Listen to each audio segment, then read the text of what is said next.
Where are we today? A snapshot. LEDs have made their way into commercial systems in the print world. And those systems are addressing really specific niche applications where the combination of the inks that have been chosen and the LED systems that have been implemented provide sufficient performance. Not necessarily superior performance, but performance that is sufficient for the application. I've listed here a couple of examples in two different industry sectors where commercial systems of LEDs are available. So, if LEDs and LED curing represent a disruptive technology to the print industry, what's going to happen over the next 5, 10 years? Well, we think that the remaining barriers that we have to address, well, let's break it down. Let's start with the beachhead that's been established and the applications that we talked about earlier. What has to be done to expand that beachhead and really take over those segments where LEDs have emerged? Well, feasibility has been shown. So now it's not a question of feasibility, now it's a question of moving on to more commercial-like engineering considerations, such as configuration management of those LEDs, or system cost.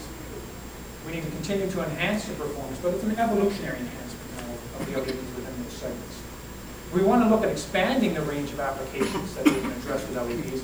We have to see continued enhancement of the LED sources and continued optimization of the LED inks.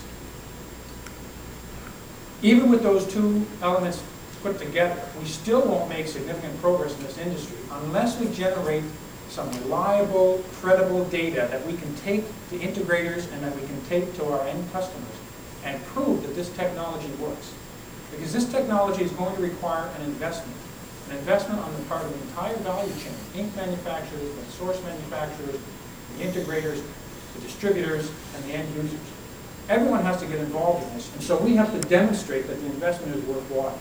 This is not a great time to go out with hat in hand asking for money for investment, but that's essentially what we're doing for the integrators and saying, this is a great time to invest, put your money into this development now, create these LED-specific printers, and when the recovery does come, you'll be well positioned to take advantage of the specific advantages that LED curing and digital print bring. So, in a nutshell, what do we see? We see continued convergence over the next 5 years of these different aspects I've talked about, the inks, the LEDs, the printers.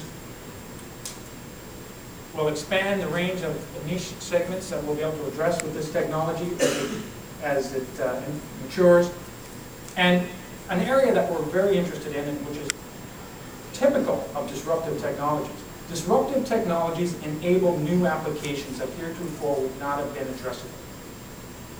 And that's a very interesting area when we think about digital print. We've heard a couple of ideas of where digital print will take us in the next few years, but LEDs will probably be one of the enabling tools for us to take this technology into new areas. I'm going to leave you with a question.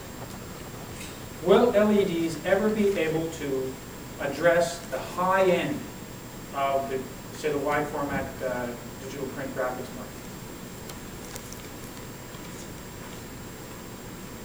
Disruptive technologies have the ability to change the game.